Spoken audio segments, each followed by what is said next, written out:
As I continue to tell my story, one of my sisters out of the got put out of the organization for attending church, and the other one, I think she had still had some dealings with her ex-husband, and they got disfellowshipped. And once you get disfellowshipped, nobody can speak to you, even your own mother or sisters or anybody, unless it's something that got to do with health or death or something like that.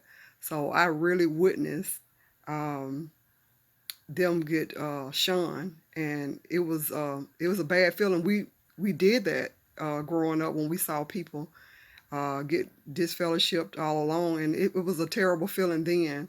But to witness it as in your family, for family members to do that, it was a very terrible feeling to be a part of doing something like that. It just didn't feel like it was loved. So that put more pressure, oddly enough, for me to get inside of it, so I could feel some kind of safety with the remaining, especially my mother, because I don't think I didn't want my mother to ever shun me or stop speaking to me like that. So as I continue to go back overseas and just try to study and had a baptism, that's what I did. You dedicate yourself and you answer like 100 questions or whatever. Um, I answered them. I really didn't wasn't really interested for real, to be honest. But I answered them, and I went on and dedicated myself and got the water baptism and everything, and knew that it was a very serious thing that I was doing. And so they only encouraged you to really pioneer and put more time and study with your wash towels, awake magazines, whatever you could do to just like push the organization, the religion on other people. So at that time, my husband, he was okay with me not working, and I had two children at the time, and I just took the children to the meetings and proselytizing, knocking on doors and everything.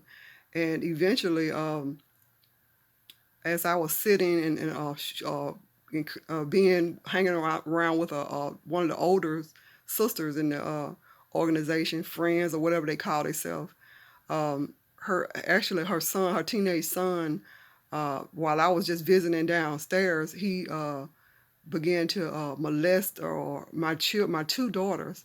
And when they came down to tell me about it, I instantly, and I believed them because they were only 2 and 4 years old.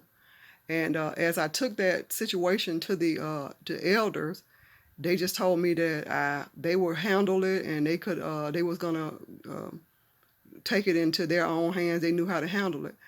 But by my husband being in the military, he really didn't agree with that. So we actually did take it to the military authorities, and whereas he couldn't really, the teenage boy couldn't really be um, disciplined at the time because we were overseas, and his father could be disciplined, but not him because he was underage.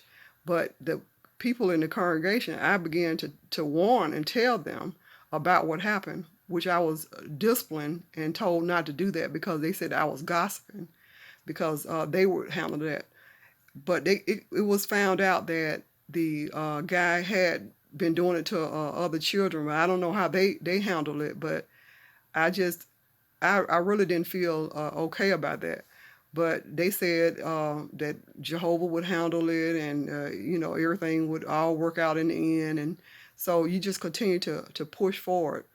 My depression started up real bad, and I continued to have to go make those meetings and make the field service and my marriage at the time, being very young, a young mother, a young wife. Just it was just a lot on me. So, but it didn't matter. You still had to. You was expected to make every meeting, prepare, study, just give your life to like they said, dedicate yourself to the organization, and that's what I did. And so, as I kept on going on with the marriage, I recognized that I really didn't want to be a part of the marriage anymore. I noticed that he wasn't happy. He was always gone and out in the streets and everything. So I began to myself just not really want to go to the meetings, but I kept telling my mom that I was going, and when she asked me how I was doing and everything, I was just by me being still out of state. Uh, I would, lie and say, "Oh, everything is fine," and continue to act like I was a part of it. But really, I didn't. I was coming out of it. So, but at the time, I guess it was like I stayed in there for like 6 or 7 years before I really just started becoming like inactive. That means that you stop going regularly and you don't hardly answer no questions or anything you supposed to answer. At the raise your hand and come in and knock on doors. But I was always making excuses and everything, saying that the children were sick or my husband needed to go somewhere. So I kept falling away from the meetings more and more. Eventually, I uh, I started seeing somebody, and I always felt that my husband was seeing somebody, but it didn't matter about what he was doing because he was a worldly, and you just say everything. You just say let Jehovah handle it. So by the time I went out, and I thought I could just go ahead and break the marriage apart because they said that that's the only way you can get out of a marriage for real is to have infidelities. Well, that's what I ended up doing. But when I confessed and told my ex-husband, the husband, about it, he reported me to the elders. That so therefore I had to go in and talk to 3 elders again. And when they admonished me and scared me so bad and said that my children was going to be destroyed and by Jehovah and everything, I just I just went on and tried to stay in the marriage and stay in the organization as best I could. At the same time, one of my other sisters were going through uh, the whole same thing about infidelities, but her husband was inside the organization, and the people were shunning her and treating her just like that if she had done the thing that he did, and so she was disenchanted by the whole thing as well. So when she found a book that as she worked in a bookstore, and she brought the book to me, it was a book telling about Jehovah's Witnesses being a cult. And as I read the book, I really felt that the book made sense. And it hit on a lot of points. And I really felt that I was a part of a cult at that time. And so that is when my journey began to unfold. I began to really feel that I had the courage to come on out of that organization.